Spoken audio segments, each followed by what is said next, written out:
Reseller Clickbait Podcast, episode 96. 96 already. We're getting close to 100. 96. You know, if you turn that upside down, it would read the same way, right? Still be 96. It'd still be 96. Yes. Perfect. Okay. That was we're not going to dig down that train any further than that.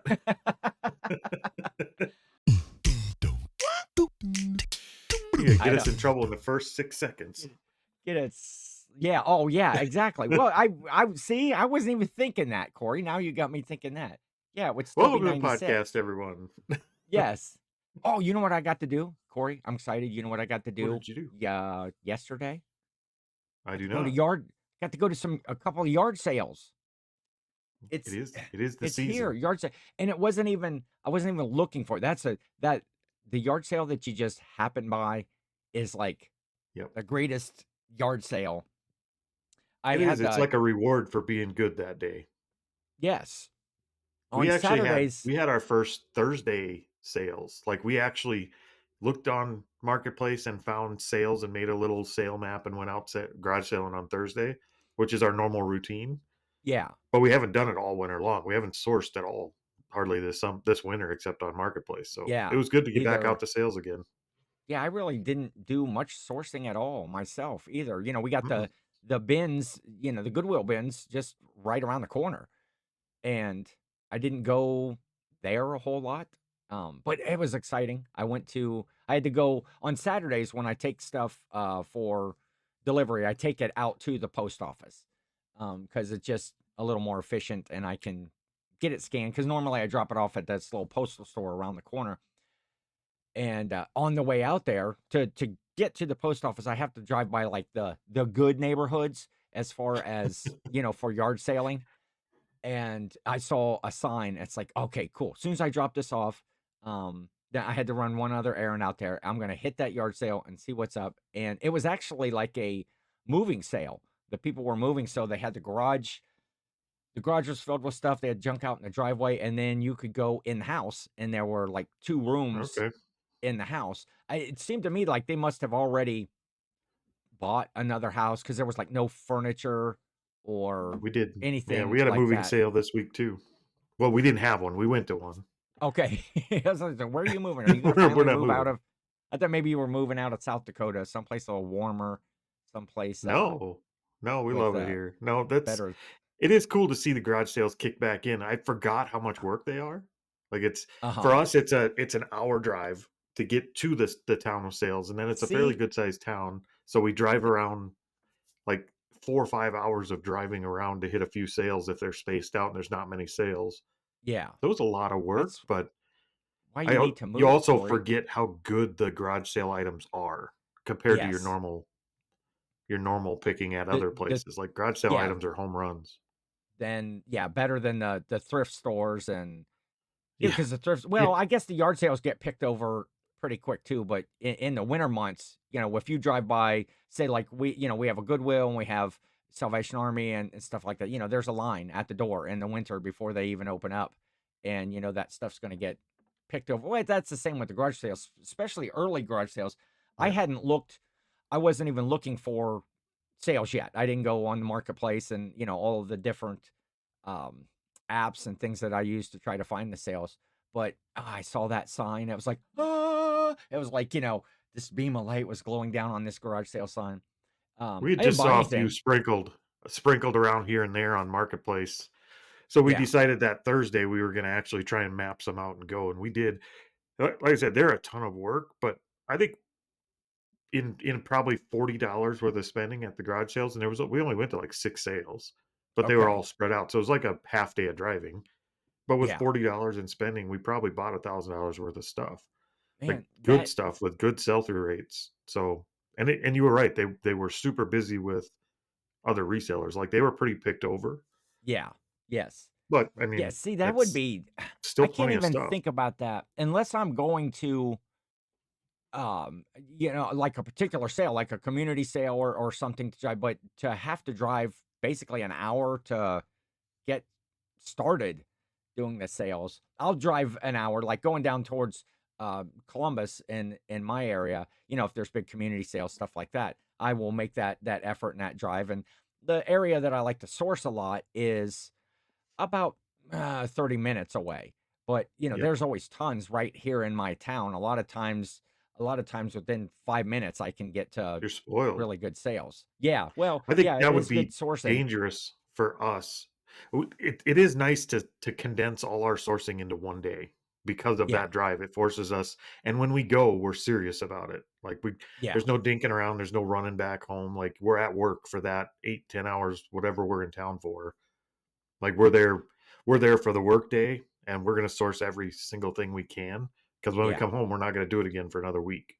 Yeah. So it does have That's its benefits, but yeah, it is having it be an most of hour the away to time. your sourcing kinda stinks sometimes. Most of the time, if I'm staying, just local, that's Thursdays are the best days around here. Yep. A lot of the sales start Thursday, Friday, Saturday. Then followed by Friday. You'll get a few that will just have a sale on the weekend. People that work can't I have a sale, on those just weekdays. realized maybe that's our version of being early birds. We've never been the early birds. We don't show up at garage sales before they open and wait in lines. Yeah, We don't go to Goodwills and wait in lines.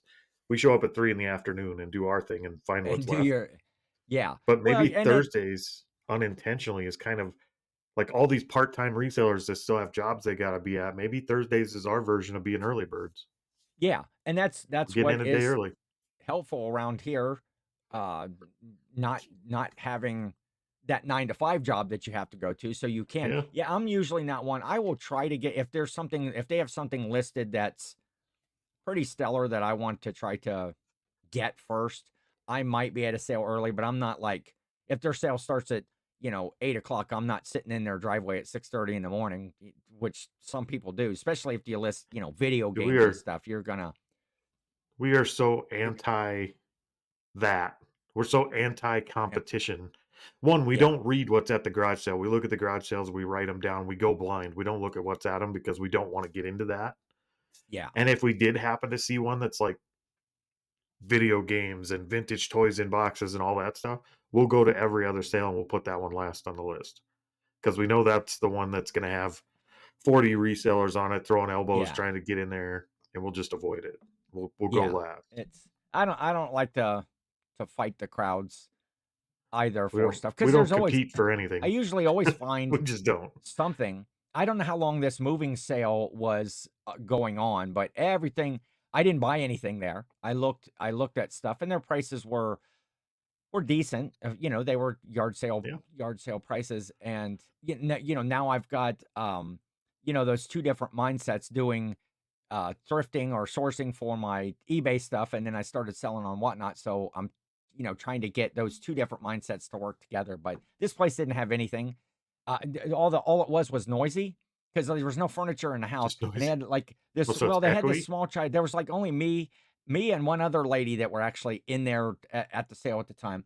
But the people that lived there, they had like a small child, and I don't know what kind of shoes this kid was wearing. They must have been, you know, cowboy boots or something like that. And the kid and the house was like set up where it would like you could walk all the way around, through Yeah. all the rooms, around the center. And this kid clomp, clomp, clomp, clomp, clomp, just like constantly, like through the house, and then you would be looking at something, and you would turn around, and it's like all of a sudden you're going to run into a small child, and then they had a TV that they were trying to sell, and I think they were trying to just show that it was in working order, but I don't need the volume at decibel 10 to understand that the TV works, if it's on and there, and so that's okay. And the It's part got of it good that there's sound. no furniture. There's no furniture, so it's echoey. The rooms are Yeah. echoey, and that's why that it was so. And then there was the other customer there was had to call her husband about some piece of furniture that they had a couple different pieces of furniture that were similar bookcases or stands. I wasn't really paying. I couldn't help but pay attention Don't because she's bring the on the truck. phone. She's on the phone the whole time, and she's like, are you? It's like she was almost as loud as the TV. It's like, don't people understand that their phones have uh Nope. microphones or they're amplified in some way? Uh, she's like People on screaming, phones at "Well, I garage don't know. sales are so Don't you annoying. measure that spot?" And I don't know. Well, which one do you want? And then she's taking pictures, and it's like, it was like for having nothing there. I just wanted to be out of there. It was a sale, but I wanted to be out of there. Well, It our was just moving too sale went too much much better. stimulating. The movie sale we went to was a Disney collector, and they'd been Disney Ooh, collectors their whole lives. So okay. they had a lot of 80s and 90s Disney stuff, like Ah, blankets and yes. the old sweatshirts and jackets, and like everything in their house was Disney. Their toaster was Disney, like everything. Oh, really? So They we got were to go through. We found some Department fanatics. 56 Disney pieces that they had pretty cheap. I think we paid Nice. $7 for one. It comped out for over 100. We Oh, picked up sweet. Oh, don't you love that? 3 3 90s, like early 90s bomber jackets that were Disney park specials that they got at the Disney store, and Oh, so we got man. we got those out of there. Now we paid up Can't for those a little bit. I think we paid $40 a piece for the jackets, yeah, but they all comp between 100 and $200. I mean, yeah, they were like 160 to 210 or something like that, I think is where they came out at. So we did yeah, really good there. you can't leave that stuff. That's well, and to hit a sale like that in the first, like, kind of first Yeah. weekend of the year, oh, man, that's great. And it didn't So start out good because we went to a small garage sale on the way to that one. uh-huh. And this lady had a Teresa listed all of our baseball bats this weekend, which I kept buying last year, but then never listed. Teresa Uh-huh, figured yeah. it's I spring, s so she was going to list them. So I j we found I out that saw that baseball bats can actually be pretty good. you were on the one of the things I saw you were live this week with the, Oh, Pickin' and yeah. Grinnin' over at the Buck Mountain Barn. Buck is that Mountain the Barnes channel. Yep. With yeah, and Chris. I'd seen Teresa, kinda running you through the dirt about how you A buy little all these bit. items and then you don't wanna clean them.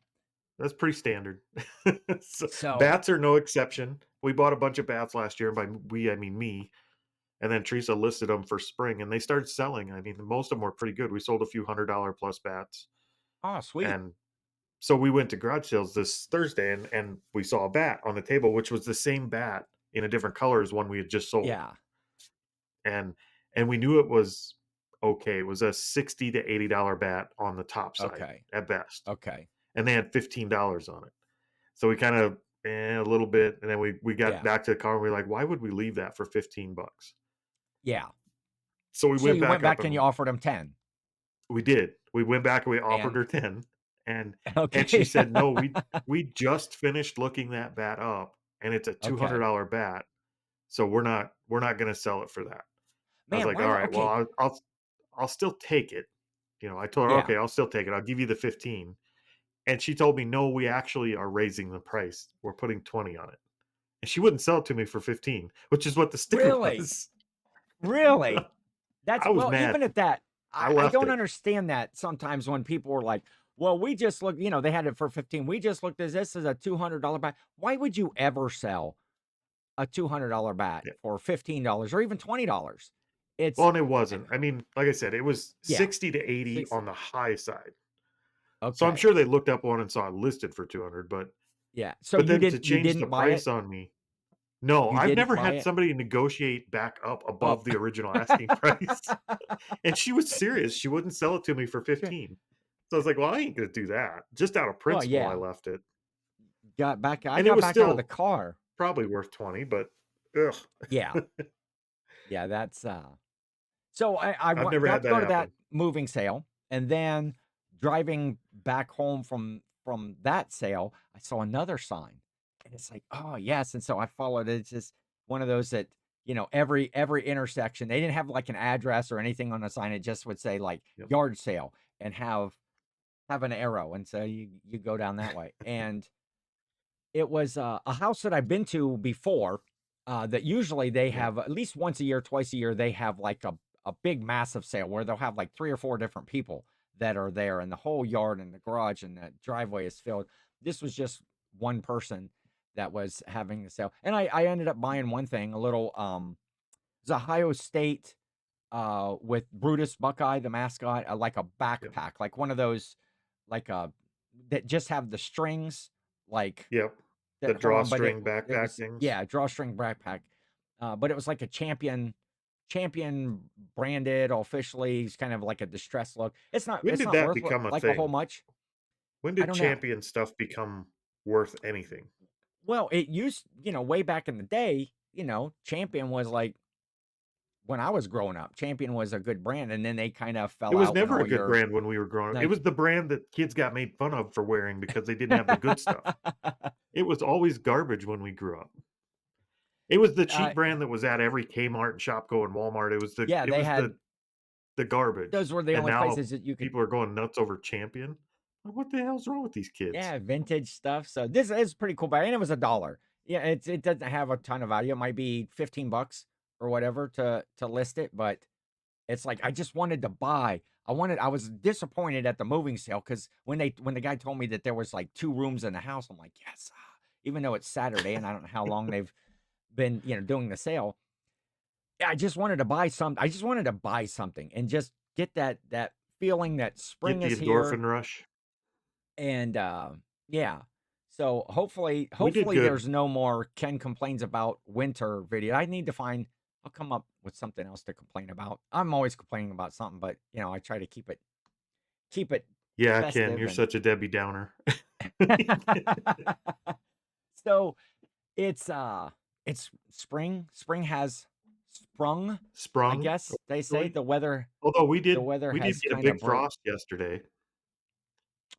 It I mowed. and So we got frost yesterday, and then this okay. Friday, it's supposed to get down to, like, 26 degrees, Friday and Saturday. So, I think we're in spring, like, the birds are chirping, the grass is Yeah. growing, but it's gonna get a little kickback this week, and then I think we're done with it. So, Yeah, that's we're right we're there. up in the I'm looking at the my weather on my phone here. We're up in the 70s for the next about 4 days.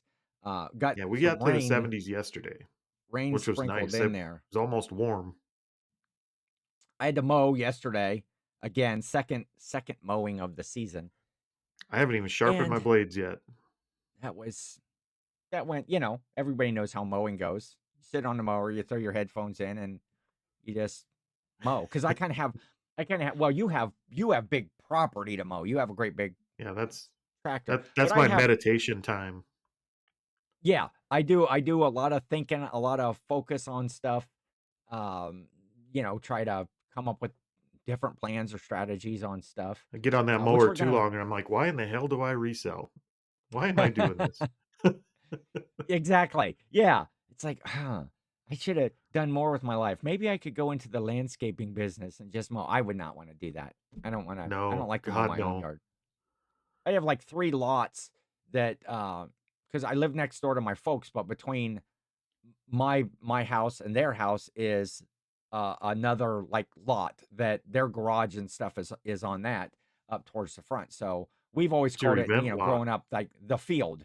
That's you got to mow the field. It's not really a field. It's just the back of the lot. Um, so anyway, it's so I got three lots to mow and trim and all of that stuff. But You should just anyway, bring in a truckload of sand and bury it in sand and put a wooden fence up and call it the sand lot. Let the kids come play. yes, build it No more and mowing. they will come. Yes. See, Oh, when we Field were of Dreams kids, sand when lot. I was a kid, we had because there was that empty lot. Well, years ago when Mhm. I was growing up, my folks didn't even have the garage. Well, they didn't even own the lot for a while. Oh, okay. It was just an empty lot, but they still mowed it and maintained it because the owner was nowhere around. Then finally, they Right. were able to make a deal and buy that lot. But because we had the biggest yards, all the kids in the neighborhood, we play, football and baseball and hide and seek and army men and whatever. We were out there playing. We always had the biggest lot. Well, it was nothing to come out of your own house and there'd be a football game going on. Or they're playing baseball. It's like, I wanted to play too. This is my yard. Get out of my yard, you SOBs. And we That'd have been going on at our house. we used to have a basketball hoop out there. They just played, in the on the grass. Well, after a few years, there was no grass there anymore. Yeah. It was just, the ground was so packed down and stuff. We had buried like a telephone pole out there and mounted the basketball hoop on it. And so, yeah, you'd come The out and there'd fixer be upper. there'd be other kids playing basketball in your backyard. That never happened at our house. We didn't Nobody wanted to come to our house.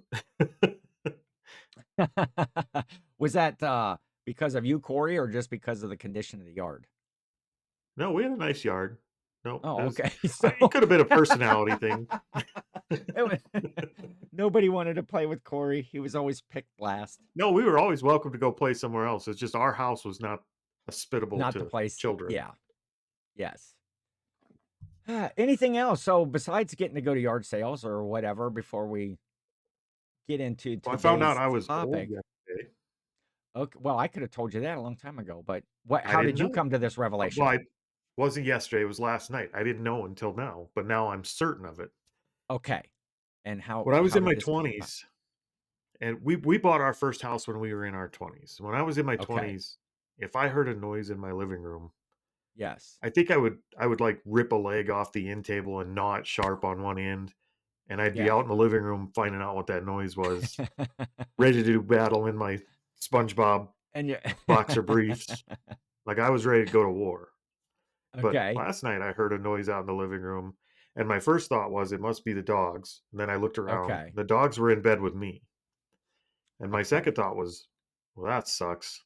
But unless it comes in So, here, I ain't figuring it out. So I went back to sleep. did you just nudge Teresa and go, "Hey, will you go? I think someone's I didn't downstairs. Go even tell check it her. out." Like if no, I didn't even tell. I figured if they were gonna rob us, as long as they stayed out there, I didn't care.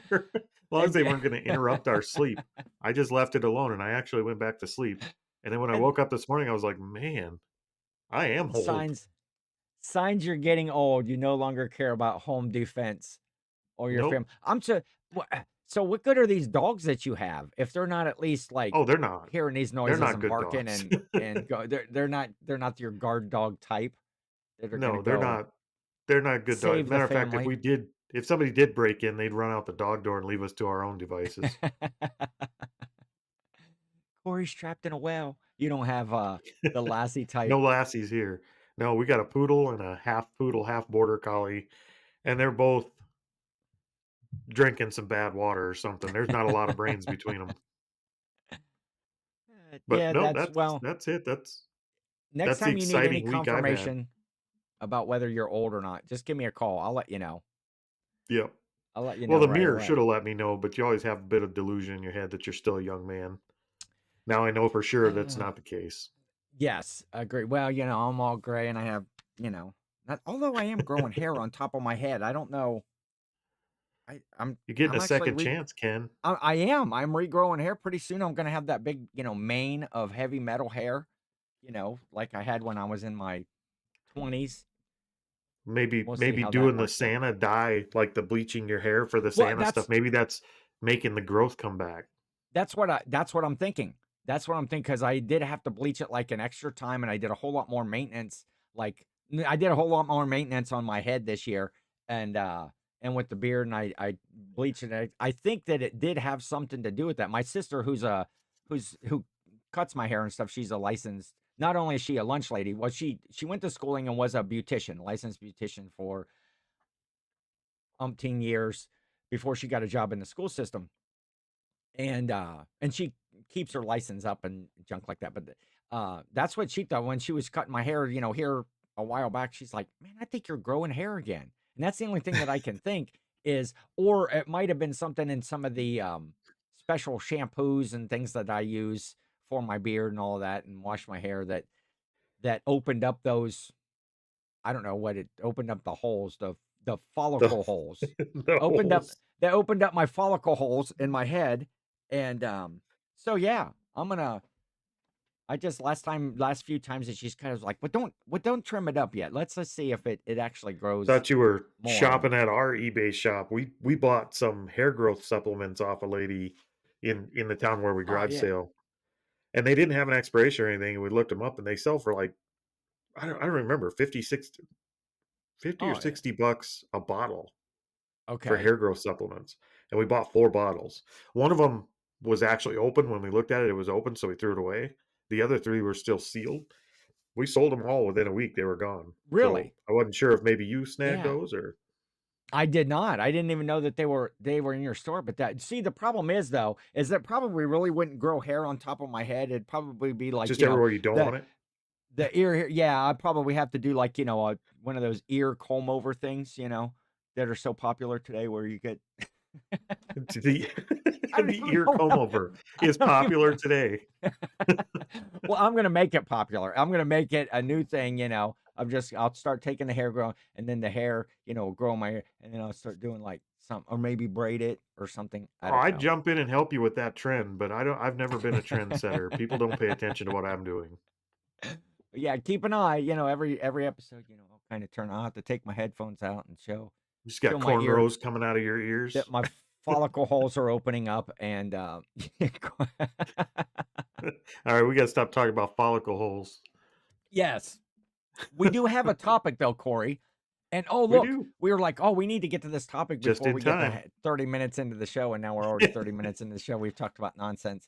Uh, but this is kind of, I guess, the third part or the last part of a topic that we were talking about kind of examining our businesses, our practices, what we do, procedures, if you will, to see if they're efficient or what is something that we could do in these processes to be more efficient and to answer three questions. What could I be doing to save time, to Yeah, save money, or increase profits? yeah. And we had broken it down to kind of three categories. So the first show, which would be, a couple episodes back, because we kind of had that one episode in the middle where we just Like 3 episodes we back. went off the rails. Yeah. So three episodes back that had to do with the buying. We broke it down. You have to buy something and then you That's how have it to works. list it. So number two was listing, which encompassed a It's number appropriate that of that landed as things. number 2 It because was listing is the because shits. you can't sell it if it. I can guarantee you 100% of everything that you buy will not sell if it's not listed That's someplace. facts. Whether that's Facebook, whether it's Marketplace, whether it's you take an ad out in the newspaper or put it in the yard with a sign on it, it's not going to sell if people don't know it is Ain't gonna for happen. sale. And then today we're talking about so after you've bought something, after you've listed something, which again incorporated like photographing stuff, cleaning stuff, testing stuff. So that was, a couple episodes ago. Now you got to ship the item.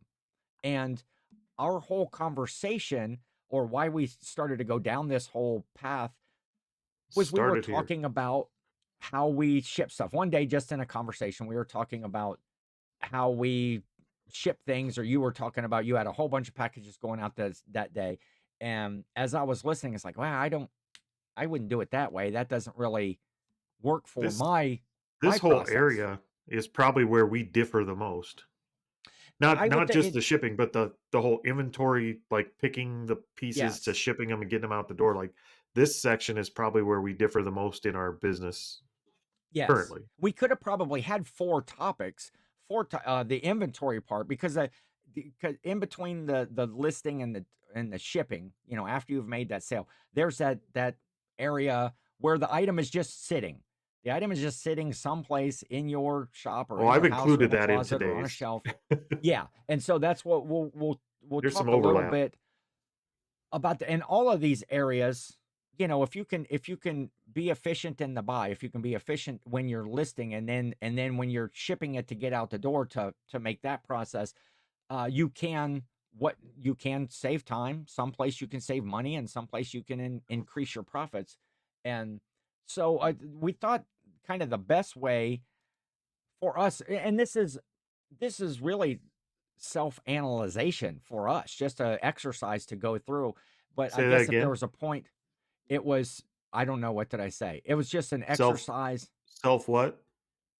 Self, I don't know what I said. Do you know what I said?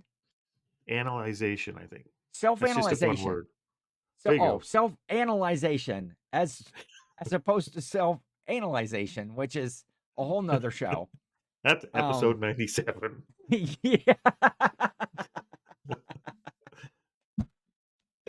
Okay. We are getting canceled. Self-analyzing.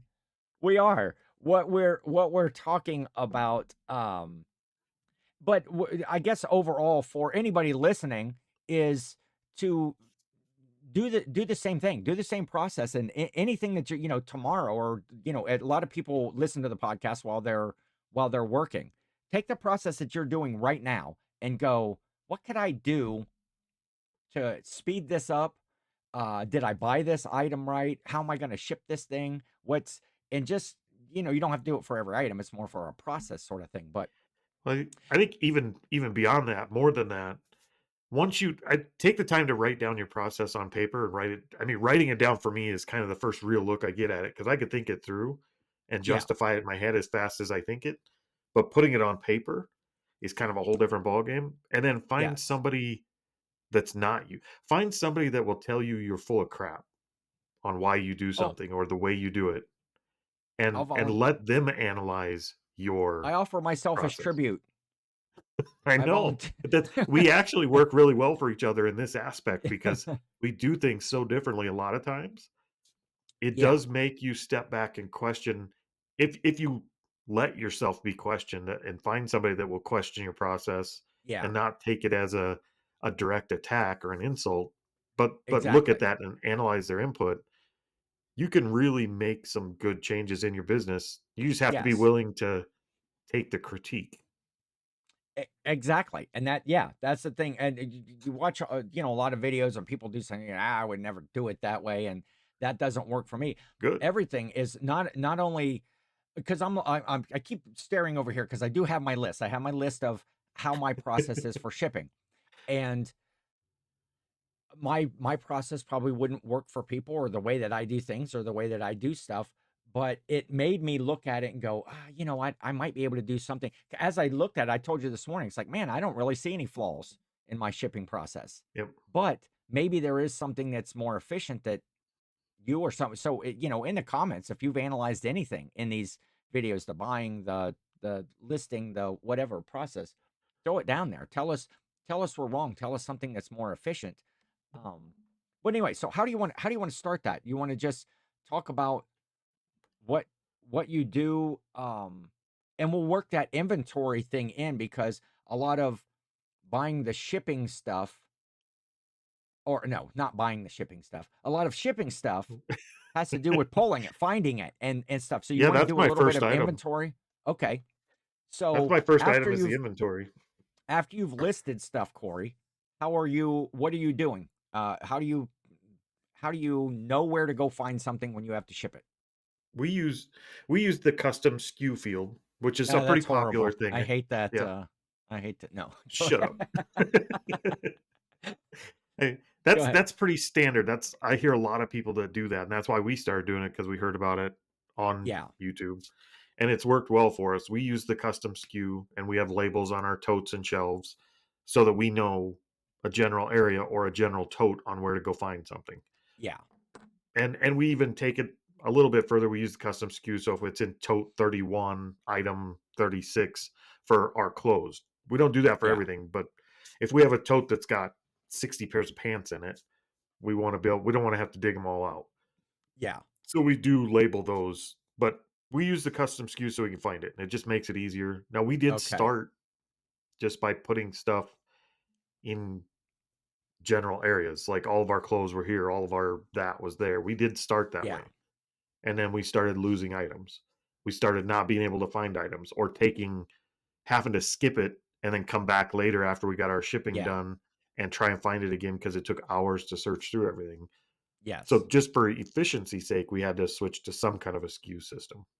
Okay. That's and that's differs. I use my custom SKU field on eBay as far as when I'm listing stuff for there. I use it for my buy cost. As Yep. I'm listing the item, I put the buy cost in there so that later on that's a field that shows up in one of the reports, and I can have all of my cost of goods uh, right there, boom, in a total real quick. And it also helps me when I am looking at offers. If somebody sends me an offer on something, although I Yeah. usually have an idea of what I paid for it, I can see in that custom SKU field what did I pay for it. Can I take a good offer? So my inventory process doesn't use that. I don't have tubs that are numbered or whatever. I go by my store categories. I have an eBay store which most of us do. And some people just have stuff that are the eBay categories, but I have store categories where I've put those Yeah, we in. just use eBay. And so all of my stuff is basically in tubs or in areas on the shelf, depending on the size of stuff, based on the store category. So everything that's like kitchen and glassware stuff, it's going to be in this tub when I list it and when I go to put my inventory away. If it's video games, it's in this tub. If it's sporting goods stuff, it's going to be in this tub. Or I don't do a ton of clothing, so I don't have Right. that. Like you said, you have to label them within, you're in like bin A, it's number 12. There you can go find that sparkly butt jean or Right. whatever that you have because it's listed. So mine are listed by my store category. So So I like guess I like items.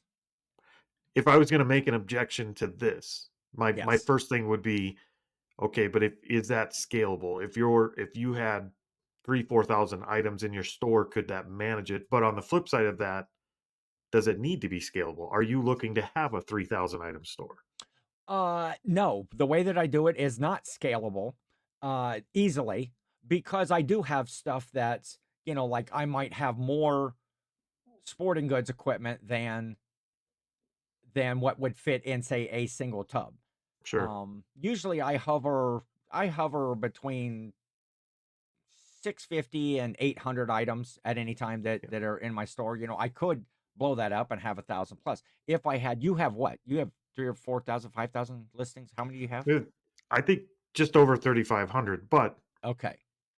again, that's like, do you ever is that even an intention of yours? Do you want to blow your store up to 3, Um 4,000 items? If you don't intend to get that size of a store for what you're doing, yeah. then being scalable doesn't matter.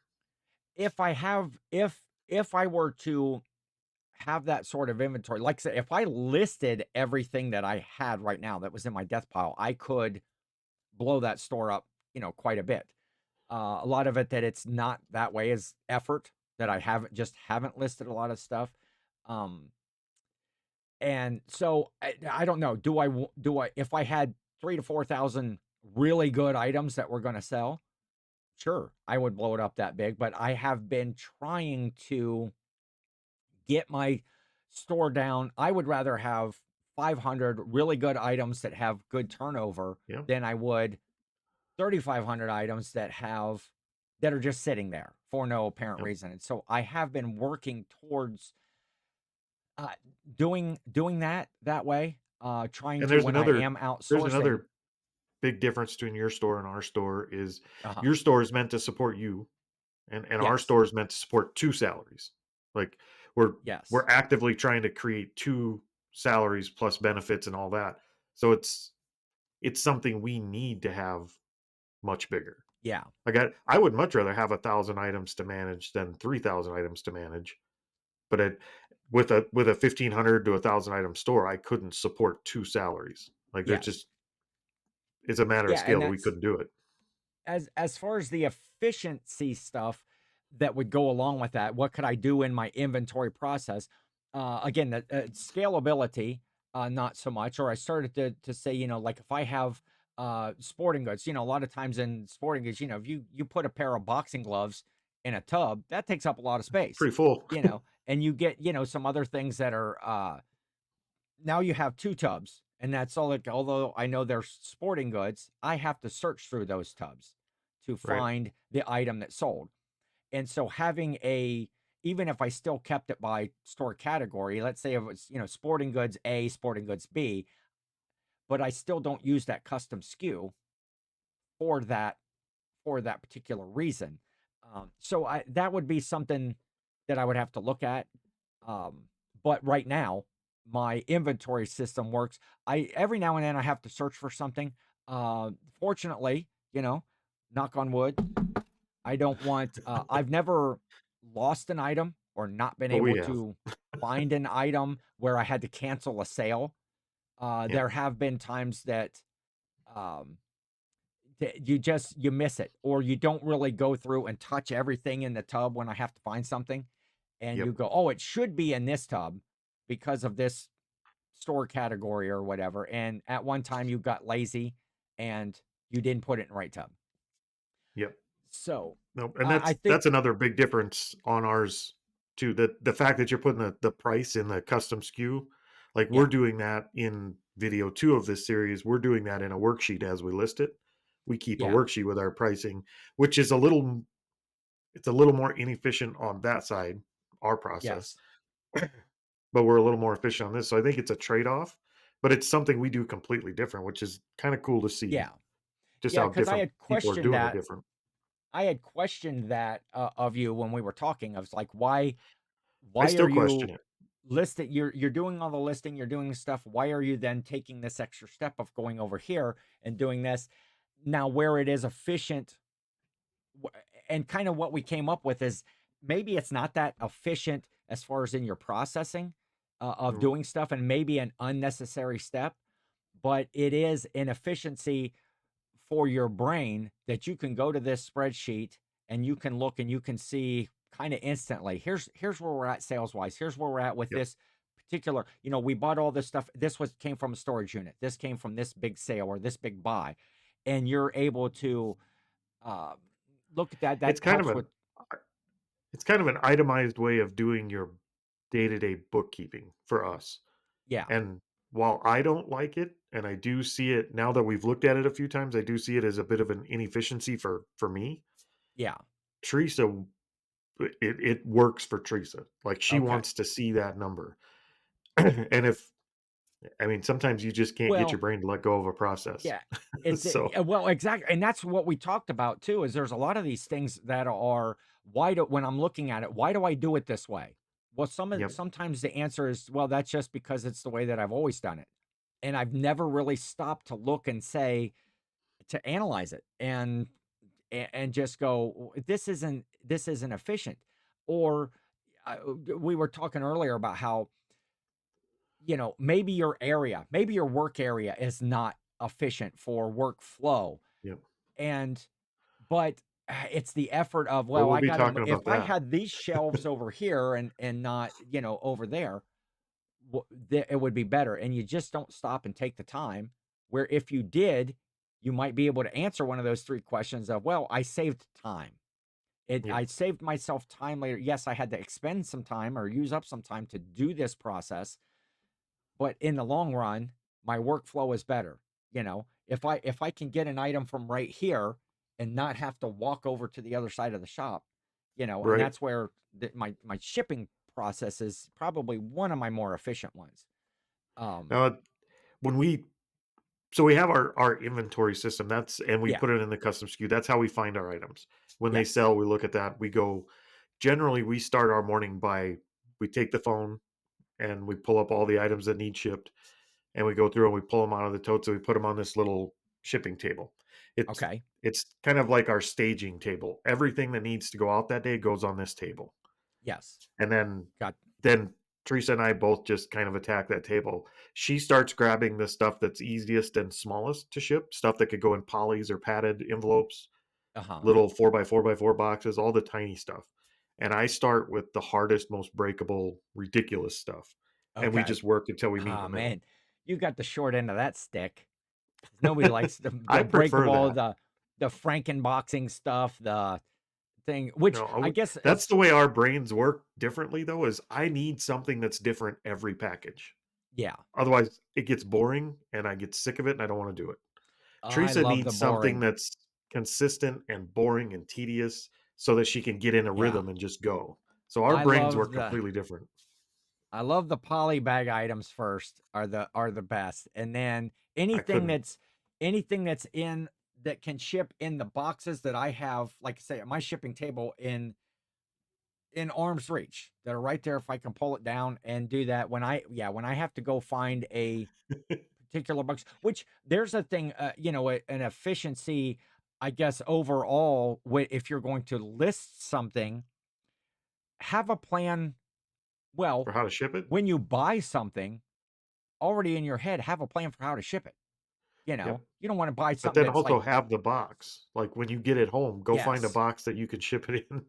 Have it yes, ready just find a in box or case. have a plan or know that, okay, I have these boxes in stock that I could Frankenbox together. Yep. And so the shipping, getting it out the door can really be like the first thought. Most everything Yep. that all of us buy are, you're buying Polly Pockets and you're buying Sparkle Butt jeans and you're buying a hat and stuff. We all know we're going to be able to ship that. But when you buy a boat console, Something big. Anything that's out of an, the ordinary. you know, that's something Glass. that, so that's an efficiency, like all through the process of how am I going to get this back out the door? Maybe I'm buying it because it's going to just be a marketplace item. It's that big, Yep. it's that heavy, it doesn't ship right, it's a good fit and a good sell, and and then where are you gonna keep that item? That's just part of the inventory thing, you have you have a large size, building, a warehouse Yep. building on your Yeah, we have property. the room. I don't. You take, someone, But I have we plenty of run out space of in the room. garage. We run out of room all the time. Our video that comes out this morning as we're recording this. So if you're watching this, our video that came out yesterday, we Okay. talk about It the problem of running out of room. Like okay. we did run out of room. Sales slowed down, so our active inventory started backing up. So we don't have Okay. room to list new inventory. That I mean, it's a problem no matter how much space you Yeah. have. You will hit limits on your room at some point. Yes. And that's what well, okay. That kind of goes into uh having that space, and everybody's area is different. You have a big size area that you're, even though it's this huge area, you're filling it up because of how sales Yeah. are going, or whatever.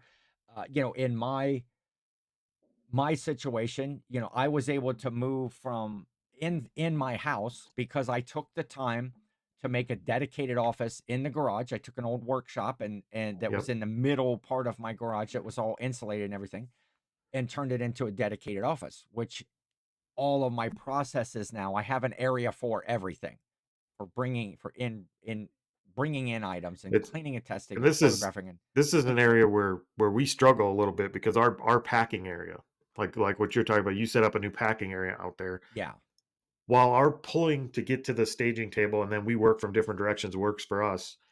Because like I said, if I had to pack DVD after DVD after DVD, I'd be making yeah. paper airplanes like 10 minutes in. Like I'd wander off. I can't do it. Uh-huh. But because it works for us to work towards the middle, that part's fairly efficient. Where we're really inefficient is our packing area. We're Uh-huh. constantly going behind each other and tripping over each other to get to Yes. bubble wrap that's not in the right place, or packing paper that we're both sharing an area, or getting our stickers and our thank you cards and stuff that go out. Yeah. Those are all directly in front of Teresa's packing area. So every time I Okay. need one, I got to walk around her and reach over what she's doing to get a Yes. sticker. Like that So, part of our process is so broken right now and needs fixed. are you able to set up almost like a secondary station, or at least take the stack of the thank you cards and all that stuff, and you get a stack, she gets a stack, you have your own bubble wrap hanging The, up, you have your yeah, I guess the answer is yes, we're able to, but we haven't yet. Like we okay. need to redesign our stations. Each station needs to have its own stuff. It needs to have its own paper, And its own bubble, its and own why do you stickers. not do that? There's the thing. Why, when you're looking at that, you see that this is broken. Why are you not doing it? Overwhelm, I think, is why it's why we don't do everything we don't do, because you look at it and it's a big task. And Yeah. and instead of saying, okay, to get that big task done, I need to take the first bite of this elephant. My brain Yes. goes, oh my god, it's an elephant, and shuts down, and I go in the house and grab a Twinkie and I sit down. Guilty. Guilty. Like overwhelm is why we need to get better at breaking them into bite-sized Now, chunks and just but don't taking you the first bite. here's the thing with all of these, wherever you find an inefficiency, there's a reason for it. There's a reason why it's that way. Maybe because you never asked yourself the question, how can I do this a little bit better? But every day that you have This to one, reach around Teresa or whatever, yep, to get something, you're and we curse probably about it all the time. never mind. Um, Yeah. it's a what were we talking about? We were Yeah, talking about you shipping. Okay. Yes. Every time you have to maneuver around and get something, you probably think, this is a pain. I have to walk over here first of all from where we you're do. at to get to that. And so now at least you've at least analyzed a problem, and it's We did like, set that at what up point do you do initially something? we set up our whole station, our photo booth, our computer, our shipping station, our inventory. We set it all up Yeah. thinking it's a one-man process. Like this, we Yeah. just have to have a station. We have to have a Yes. picture booth. We have to have a whatever. And then Yes. working on top of each other out there, always tripping on each other, getting to places. We realized we need to have separate. It needs to be set up for two people. Hey, That was you. man, What we sell? I usually silence my phone. Pardon the interruption. That's a good Oh, interruption. it was a counter offer Ah, on an boo. on Are you an gonna take it? item. I might. Um, Here, I might as well just show it. It's a It's a Jemmy. donkey. I It's remember that. an inflatable thing, and I have it Pin the listed tail at on the inflatable donkey. 50. And the I had sent out an offer at 45, and I just got an offer for 40, and I think I'm going to take that. But Yay. let's just do it. Let's just do it right now on the air. Ken accepting an offer Live for sale. okay, ready. Well, it should cha-ching here in just a second. Man, when I'm mowing the yard, did I say that last week, man? Yeah, Yeah. I think I did about having the There's the headphones in. cha-ching. There we go. Jimmy, Yay. airblown inflatable. Yay. Now I'll silence the phone so that nobody, usually it's to keep all the messages and stuff from dinging the whole time we're on the air. Anyway, okay. So yeah, Shipping. we're inefficient because we set up for Yeah. one, thinking we needed one of everything and didn't realize we would be tripping over each other to get the job done. So we do Yes. need to restructure our areas for two people. That's Yes. that's something that's a constant struggle for us right now. So as I look at my shipping process, were we done? Okay, so you had talked about how you get up in the morning and you get the phone and you look at what items are for sale and you go pick those and put them in an area, and then you're packing the bigger, harder Yep. stuff. Teresa's doing the easy stuff, and then you meet in the middle someplace. Now, what are you doing? You're not looking at any boxes, weights, measurements, who it's going When to, we where it's going, what the type of shipping is? when we pack, there's a scale, which is also another inefficiency. We have one scale that has a display hung up on the wall, Yeah. and it's over in front of Teresa. Like it's right Okay. next to Teresa, so I can't really get to it. But as we're packing, Teresa weighs all her packages and she writes down what's in the box and what it weighs on the top of the box, which we'll put a On the sticker over box. later. Yep. Yes. And I Okay. write down what's in the box and then I just chuck my boxes over to Teresa and she'll put the weight on them. So Okay. we need to figure out a way to put the scale in the middle so we can both weigh our own stuff or get a second Yes. scale. They're not that expensive. Yeah. So that we Exactly. can each weigh our own stuff. But basically we make a line of boxes then that all have what's in them and how much they weigh.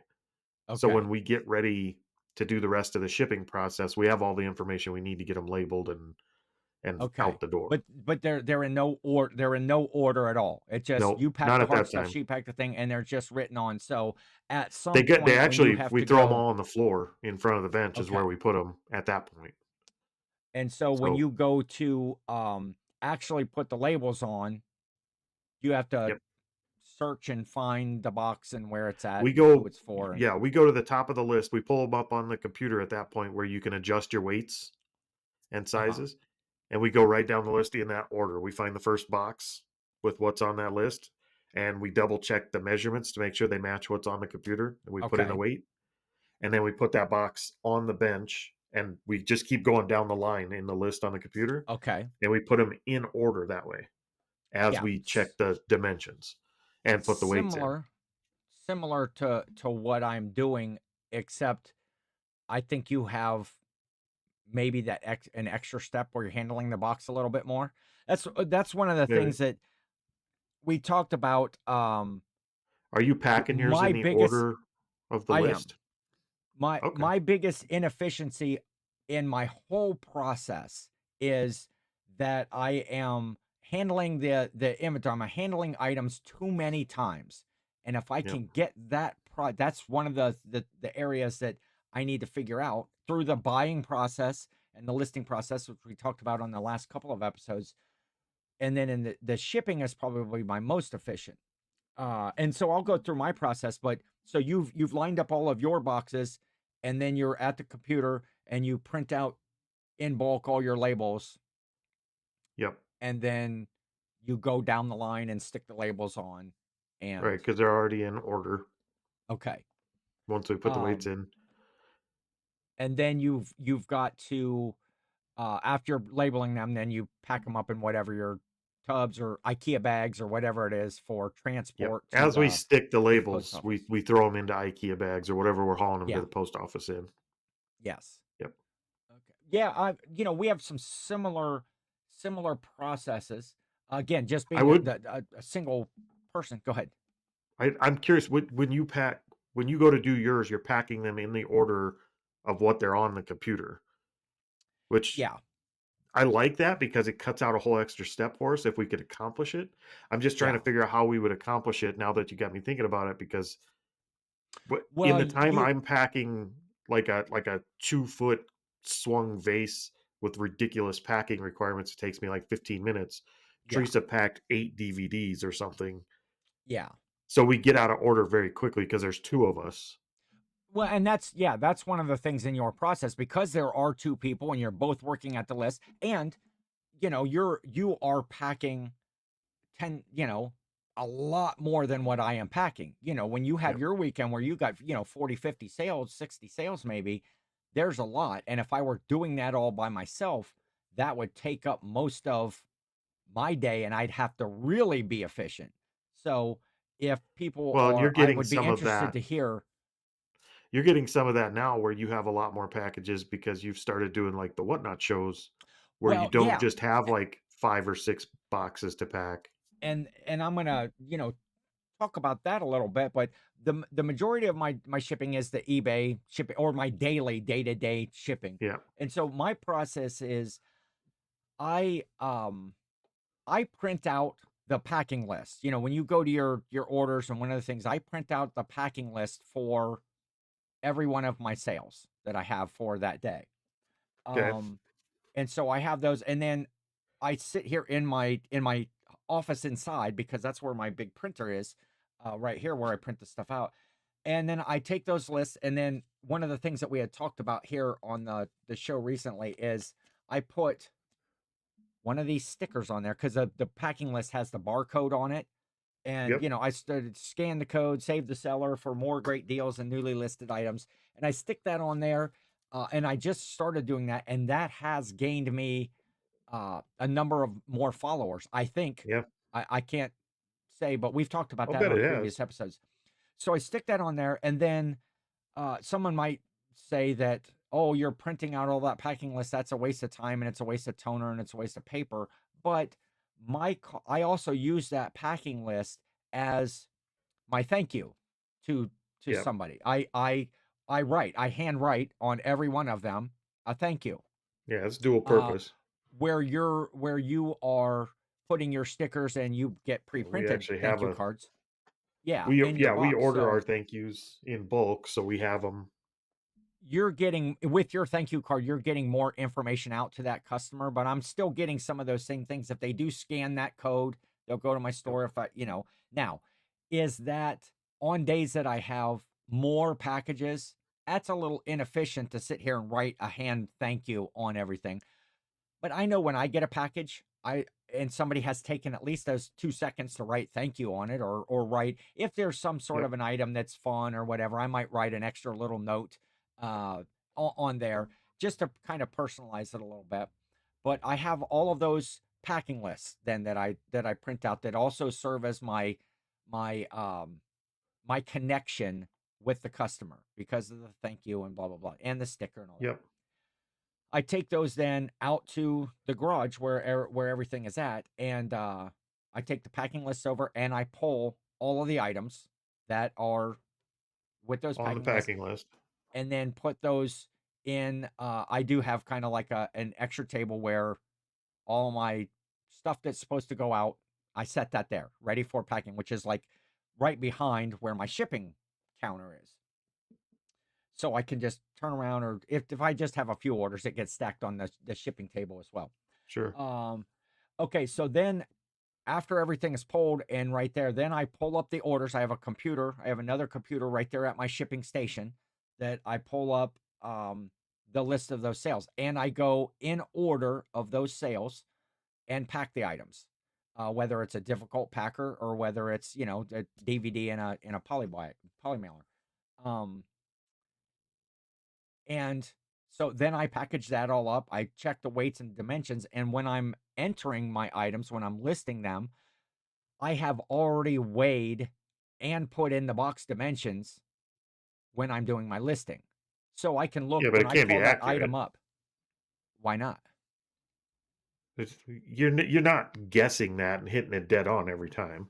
Am I misunderstanding that? Because when we I when am we not do our guessing. listing, when we do our listing, we Yeah. weigh the item as we're Yes. listing. We always weigh it, Yes. and we take an educated guess. Sometimes we weigh it with the box on the scale, but there's always extra packing. There's tape. There's a thank you card and Yeah. sticker. We're never dead on. You're not Um, 100% accurate. well, So we are taking a guess. if it's less than a pound, and where it breaks down in between that 4, 8, 12, and 1 pound, um, or if it's over that, okay, when I am listing, and I think we talked about that in the listing thing, I do not guess at anything. Now, When I are you list packing it, them up when no, you're no, listing? Are no, you packing it? no, I am not packing it, but I do have right there in my area. For the most part, I use a lot of the same size of boxes for everything, boxes or polys or Well, let's whatever. just for And example, let's say I'm selling this thing of pencils. yes, okay, I'm going to put that in a 4 by 6 by 8 box because I know I have that okay, box and it's a common one I use that this will fit in. yes, So I know that's the right box. So I yes, can weigh this and uh-huh, I can weigh the box.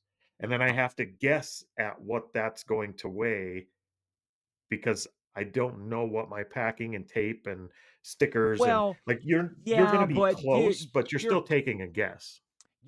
yes, I agree. Okay, so let's say I was going to send that one right there. Okay, right there in my listing area, I have pretty much any of the boxes that I ship with, most of them right there. Sure. So if that's going to fit for me, that's probably 8 by 6 by 4 or something, that little pencil thing. Yep. I'm going to grab that box, I'm going to throw it on that scale and just set that item in there and go, okay, Yep. that thing weighs, you know, 10 ounces. Okay. I know when I actually have to package that up and I put my thing in there, that's probably going to be over the 12 ounce limit. It's 10 and a half Yep. ounces. Okay. So I know that I have to list it and I use the shipping policies, and I have a shipping policy for up to 4, up to 8, 5 to 8, 9 to Which 12, matters whatever. to the customer what they pay, but that doesn't matter for when you ship. Yeah.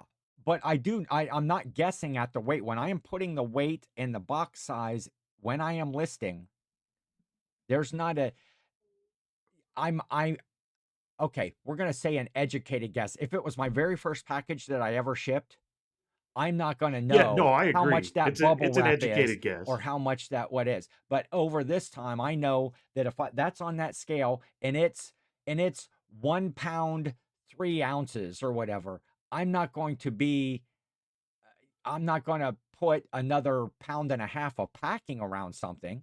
It's still going No. to be within that 2 pound, within that, 1 to 2 pound. Yeah. It's so, but most of the time, those boxes that I have right there. So when I get to my shipping portion and I Yep. call it up on the screen, and whatever the first item is on the list, I already know that that's going to weigh. Now I am weighing it because I have a scale at my shipping station. And so let's say I get that pencil cup right there, and it said that it was supposed to be in a 8 by 6 by 4 box, and it's supposed to weigh 12 ounces. Yep. Okay, and I already know that because I've guesstimated that, and let's say I'm gonna throw a bubble wrap around that or whatever, and I'm gonna put it in that box, and I'm gonna put my paper in there. I'm gonna tape it all up, and I'm gonna write on the side of it whatever, like pencil cup or whatever, and then I'm Sure. gonna check the weight. I'm gonna check the weight right there. And yeah, hey, it's 12 ounces, so I'm good to go. And And then if that it's gets 13 ounces, you would adjust the weight at that time, well, right? if for some reason it went into a different category for what I had as the weight, yes. If it moved up, if it was well, yeah, yes. Right See, then on the computer, we adjust every weight. when we pull up our screen and it has the adjustment boxes for weights and dimensions, a 4 Yes. by 6 by 8 box is not 4 by 6 by 8 for one, and it's not 4 by it's more like 5 by 7 by 9 if you measure Sure. outside dimensions of it. And Yeah. depending on where you buy that box, those dimensions change. Yeah. But once I mean, if you're using the same boxes from the same place, you get a really good idea and you know when you put it in, you could get it Yeah. correct. But we measure every box. If it's not a box, we're 100% sure of what the outside dimensions are. Or if it's a big box that we have to kind of Frankenstein, we have to make the measurements. And we Yeah. reweigh every box when it's packaged because we're Yes. never, I don't care how good of a guesser you are, you're going to be at least an ounce off on almost everything you ever pack. So we Yeah. adjust the weight to be exact. I put I put my weights in based on the okay, like if something is, because you're going to pay whatever the rate is. Let's say if let's say we're talking less than 1 pound, and I'm going to do, um, and let's say it falls in between the 9 to 12 ounce category. Okay, Okay. if it weighs 10.5 or 11, I put 12. Most all of my dimension or my weights anyway. This is a 4 ounce. This is an 8 ounce. This is 12. This is 15. I don't put 13 ounces in because it's not going to make a difference in the price. Oh, see, that's what I was trying to get. That's where we differ. We put the Yeah, exact in. because there's And no maybe we don't need to. it doesn't matter. It's because if I put in 13 ounces, it's the same postage. Or if I weigh something that's a pound, let's say it's a pound and 6 ounces, 2 pounds. That's what I put in. I put it in as 2 pounds. I don't put it in So as we'll go one 1 pound, pound, 6 six ounces. ounces, because it doesn't make a difference in the postage. Now, Yeah, what can make a difference is the dimension of the box. Now, yeah. most of the time, yeah, if you have depending on It's a where you buy your standard box, boxes, if that's you're doing a easy. 10.86, yeah, something like that in a size, whether that's the outside dimension or whether that's the usable inside dimension of the Yep. box, it doesn't change the shipping cost at all. Only now, sometimes maybe if you have a 12 ounce, whenever you get up to those categories that the USPS put in, where like over an 18-inch box or over a 22-inch box, they add those little surcharges and stuff into, that might make a difference. But I already know that when I listed it. When I listed it, I Yeah. put it in, this is the size box. I am not storing inventory So I in guess boxes that's or packed or wrapped up or whatever. maybe that's something that we can look at as maybe we're putting too much emphasis on being correct in that because Yeah. we don't send a box out that's not like we measure it. If it says 4 inches, 4 and 1/4 inches, it's 5 inches, Yeah. period. We measure every box and we put the weight in exactly. If it's 12 ounces at 12 and a half ounces, it's 13 ounces. Yeah. Or if we put it in and estimated that this one's going to be 13 ounces, but it ended up being 16 ounces Yeah. or 14 ounces, we change the weight to 14 ounces. Like it, Okay. whatever is going out is going to be correct. And we Yeah. do that on every box. That's the difference. I guess that's one of the differences that Yeah. that we're at, is because it makes no difference to the post office whether that box says 13 ounces or whether it says 15 ounces Now, what on the if, on the label or whatever, because the cost is the same. yeah, Th- So, yeah, and I've it makes I have sense. already put that in when I did the listing. I know it's going to be in this now. Okay, for your box dimensions, if it were okay, when you say if it was 4 1/4 and you put 5 in, that is, and that's okay, because a box that's something like that, if you had uh, whatever, I can't even think of a box, a 9 by 7 by 5 box or whatever, Mhm. and it was, and let's say the box actually, then you put it in as like 10 by 8 by 6 because Yep. that box was manufactured a little bit bigger. That size of that box is not going to change the The postal price charge. of the shipping. Now, when you are talking less than 1 pound, unless it is something, I'm talking standard size boxes here. There are Yeah. so No, many I get what you different mean. variables. But when you get into weights where you're into the priority mail sort of a thing where it's over that 1 pound, I think the size of the box makes a little bit of a difference. But if I am correct, I may be wrong, and I don't want to pass along misinformation, but you can get up to a quarter of an inch variance or a leeway on a Yeah, box. Let's say you you have that probably box can. and it's 4 1/4. You can put that as a 4 inch box. You can put I that as know 4 and not 5. I know I would, the way we operate and the way that our brains work, uh-huh. it estimating is something we could never do and do it like we couldn't. It has to be Yeah. correct when we put it out. The Teresa would never let it out the door. Yeah. Well, Like and it's she not that wouldn't I fudge it am by a not half an ounce. it's not that I am not being correct. I am just being, I guess, that logic of a 5 ounce, and you're talking less than 1 pound, a 5 ounce package is the same postage as an 8 ounce package. Yep. So why would I worry about No, I after I get it. packaged it all up and stuff? But I have already done all of that work when I listed it. Okay, so where you're doing the steps of some of that weight at the, now you've done some when you've listed it, you've We do it all when put we the list weight it in, too. and so I know that when I'm done, and then again, after doing this for I four think years, what I it have a boils pretty good down to handle is on. you're doing the same thing when you list it as we are. We're both weighing and measuring when we Yeah, list, and we're yeah, getting very close.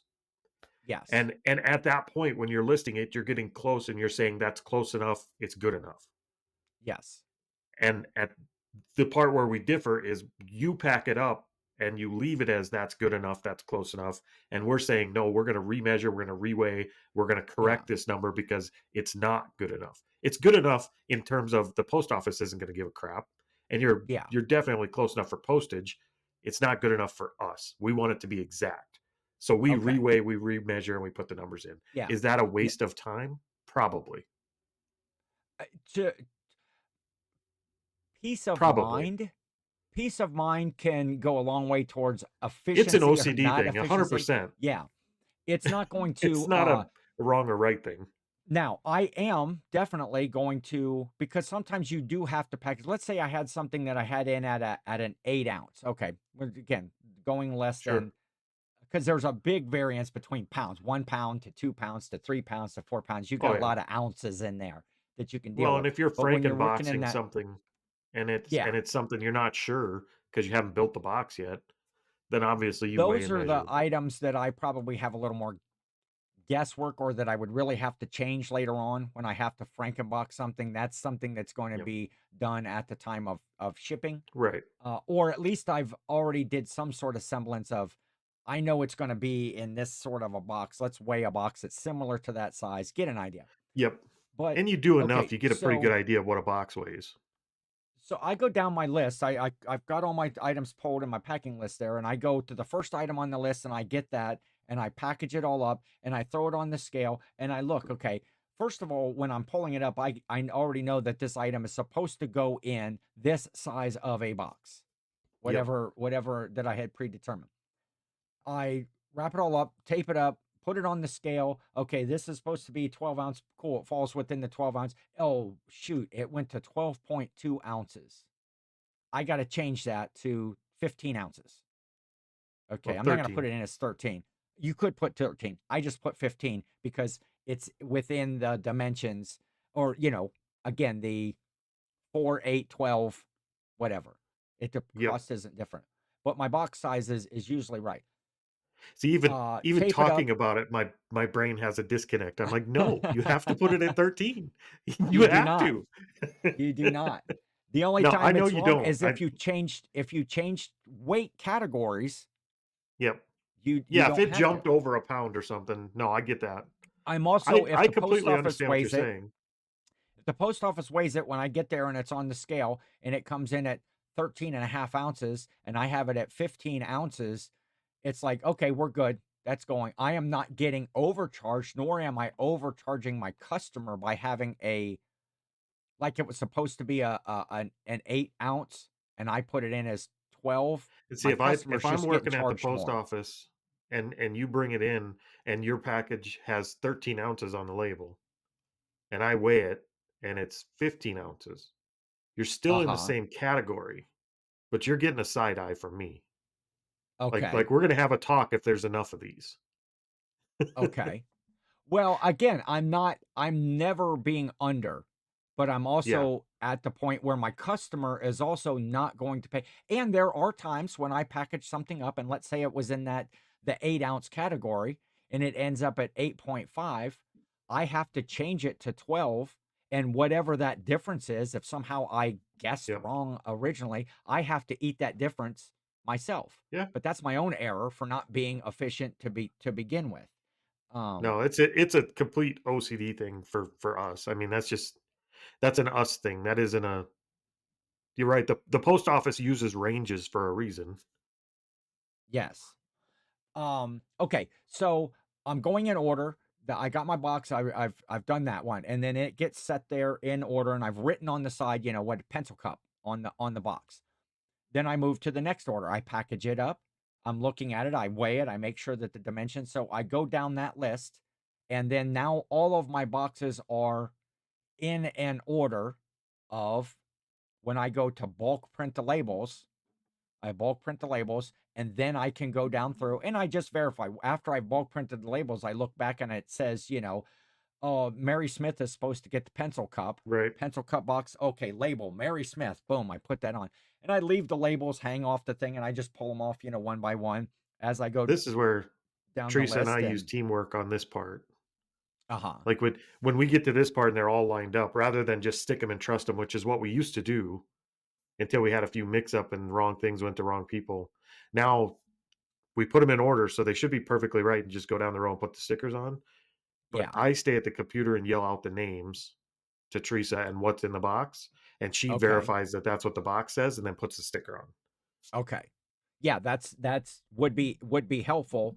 Sure, so I have to, look back and forth. Okay, this is the box, and they are in some semblance of order, unless it's something bigger that didn't fit on the counter or Sure. whatever. They're not always in order. The other efficiencies that I have in that is when I am at my shipping table, everything is right there. I got my roll of paper, for packing. I've got bubble wrappers on the wall. All of my standard boxes are here. I've got a drawer with all of my poly mailers in it. I've got a rack that has all of my bubble mailers and stuff, and Yep. everything is right there. Unless I need some sort of a different box, and those are in the back room of the garage, and I have to go in there, and you're always going to have extra steps. Uh, which is one of the huge changes that I made having the office in the garage because I used to do everything right here. This is a small room that I'm in. I have to pile all of the items that I had, and I had to find my boxes, and they were everywhere. This was supposed to be my shipping station right here. Okay, I had the boxes, and I did have all the boxes and tape and stuff underneath it.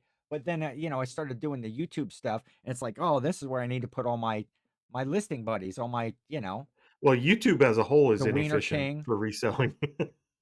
Yes, well, exactly. For so I So filled up that and uh-huh. if I was Go ahead. gonna summarize like our process, we have stickers and stuff clear off to my left when I'm packing. They're in front of Teresa. Yeah. I have to go around a whole other person.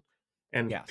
packing paper is on a wall that isn't even at the packing station. It's closer to the photo booth. And then our Okay. bubble wrap is directly in front of me. So Teresa's got to reach over me to get the bubble wrap. So our entire shipping station needs rework. That's our biggie Yeah. inefficiency right now. Yeah. Or at least that's the inefficiency that I'm spotting. That's the most obvious one for us. And then on on yours, like it's not an inefficiency for you because it works for you, but Yeah. having a 14-ounce package leave our house that weighed 15 ounces would make it so I couldn't sleep for 3 days. I couldn't do it. I could never do it. But So that would have to change immediately. do you see what And I'm then saying? no, I Though. absolutely it's 100% right. Yeah. There's nothing wrong with it. And if It if just somebody else feels that is wrong, that I'm not doing something, I am not being overcharged for postage, nor is my no. customer. I'm just Nope. going by those weights. No, there's nothing wrong with it. It's just something for me, it wouldn't work for my Yeah. brain and for Teresa's brain. It could never fly here. But the other part of yours that I would pick on a little bit is the packing slips, because I don't Yeah. like, if you took the time to have these printed in bulk for a thank you, Yes. to where you could still, like, we still hand sign that. I don't know if you see it, but we still hand sign all of our Okay. thank yous. So let me ask you this, Corey. When you're going to pick your orders, well, I guess you're taking the phone over there, you said, and The you're phone has going, the same list. You just open it up and it's got yeah. everything in it. Yes, yes, yes. I guess that's one of the things I do for me, printing the packing list. And again, it's just because it's always something that I've done. Yep. For me, it is the way that it's my checks and balances to make sure that I am number one. I take that stack of papers over there because my inventory is not right by my shipping area. It's over here in the shop, and so I have to go over and um those papers that I have. Then I can look at it. I can see the title. I can see the picture. I pull it. I match it up with that, and then I That's what take the phone everything does. over to the shipping.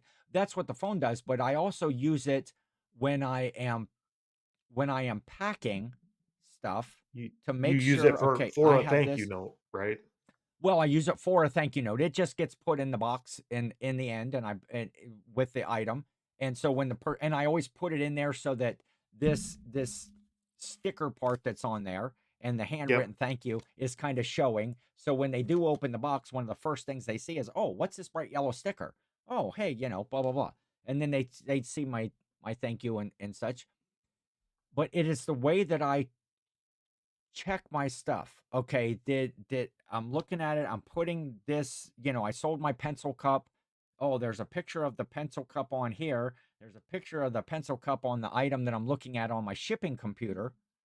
And okay, all of that is in there and it's my way of making sure that I'm doing it right.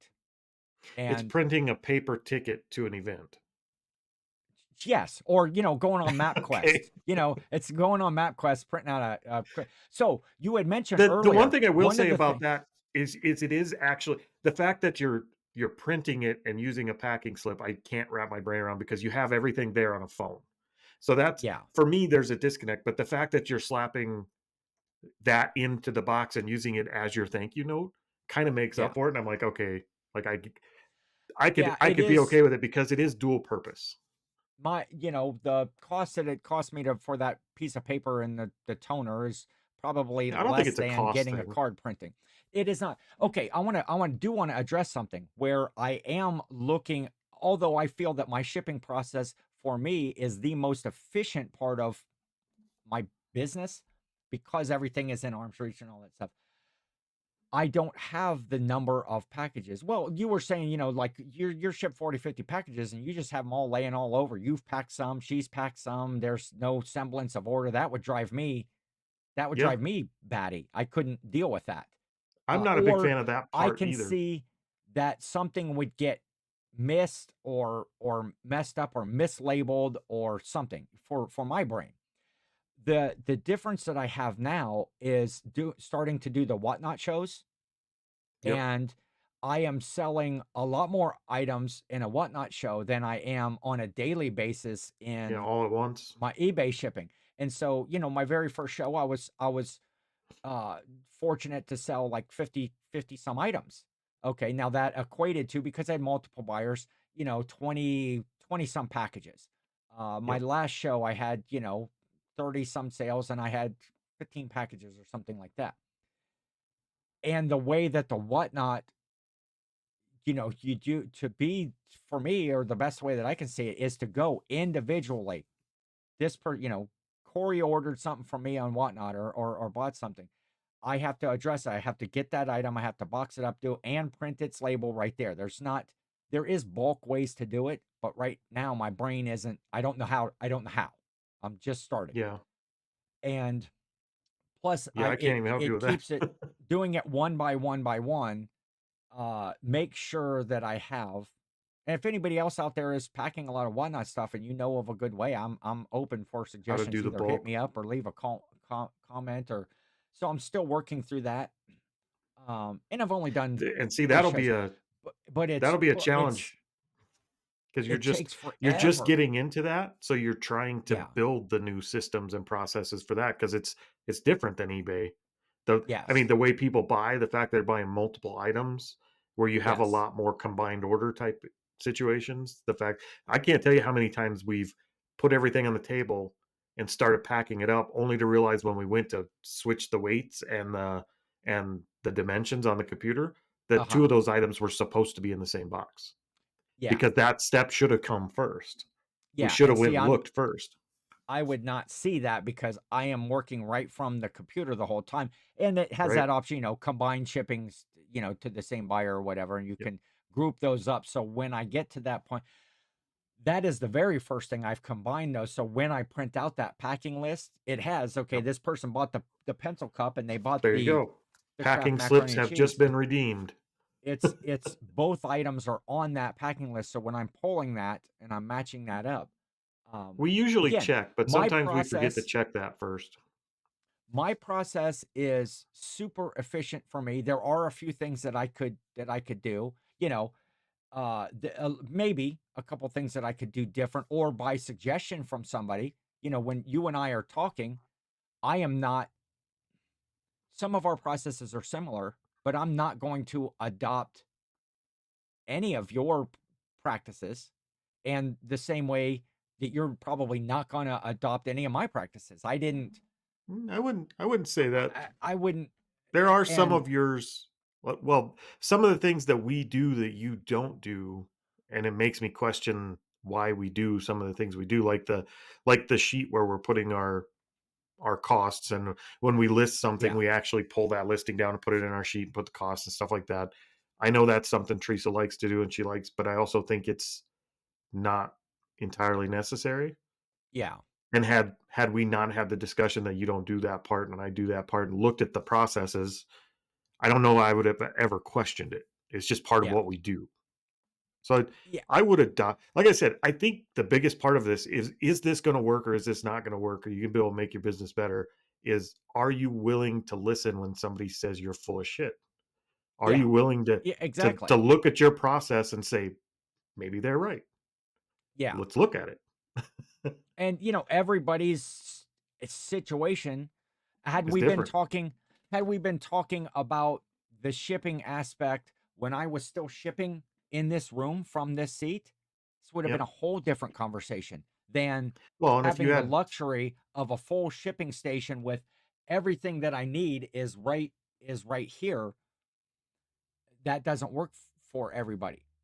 and if you threw Jill into the mix and Jill was going to help you ship every time, Oh, the that's whole okay. process breaks. When we did yeah, because Jill's inefficient. No, when we do the whatnot shows, Jill helps me with the whatnot shows, and so it is both of us doing this stuff, but it is not.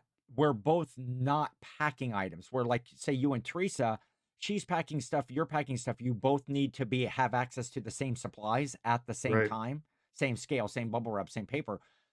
She takes care of I look at the order and I say, okay, Corey bought a pencil cup and some mac and cheese from me, Yep. and he won a giveaway of a sticker or something like that. She gets that stuff and she brings it to me. I package it up because most everything is multiple items. Now I'm having to what box is this supposed to go in? You could guess. I've shipped enough stuff. I can, okay, this is the most efficient box.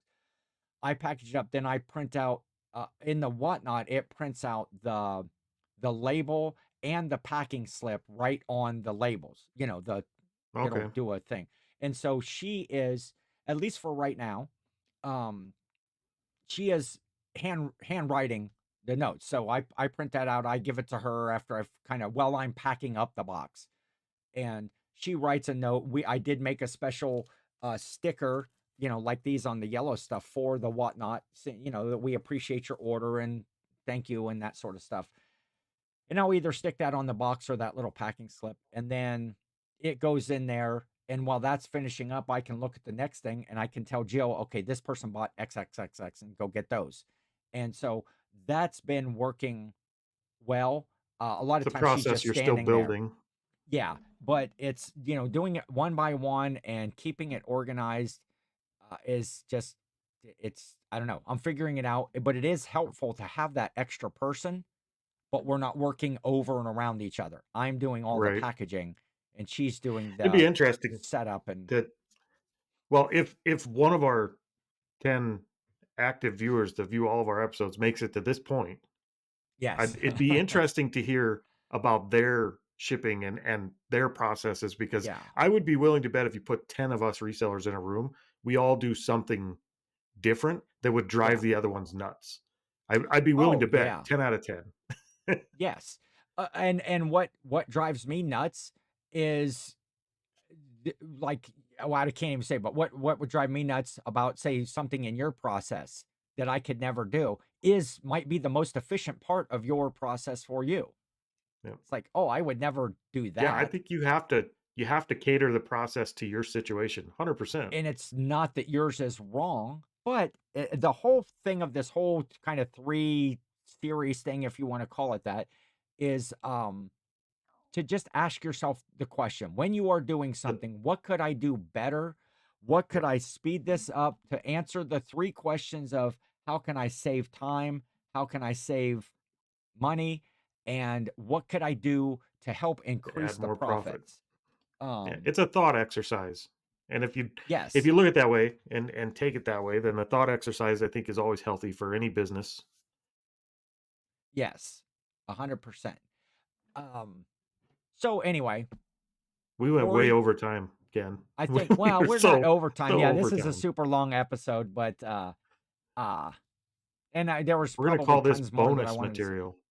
Yeah, people can listen and go like, "Man, I really feel enlightened." Or they'll probably really listen to the first 5 minutes and dump out, Actually, never get to we had this a all these gems, all these nuggets of information that we've just passed along.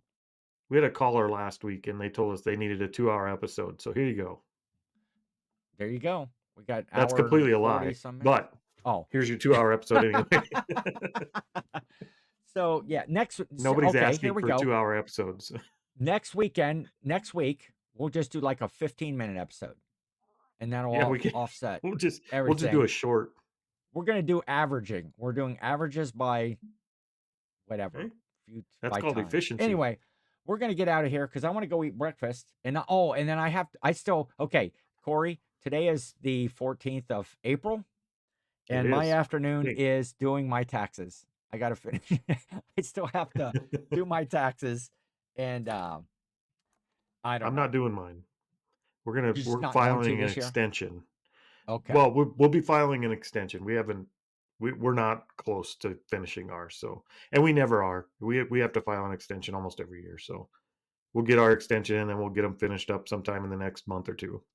Well, you have a lot of other entities too. It's just not your reselling. You got the business in town and the And math exoing is and all hard. that stuff and everything. Yeah. So, all So right, yeah, it's we're gonna tax end time. this one. We're gonna end this one. If you made it this far, uh, You're a super fan. yes, you are. If you made it all the way to the end, There should put be a prize. I was just gonna say put in there hashtag I made it, or yeah, hashtag I made it, and I'll send you a prize. Hashtag we're We'll figure out. sorry. We'll figure we'll figure out how to send somebody a prize. We'll pick a winner in some way. So that's it. Well, Corey, enjoy I your will talk breakfast, to you. Ken. I will do it, and we'll talk to you next week on the Reseller Clickbait Podcast.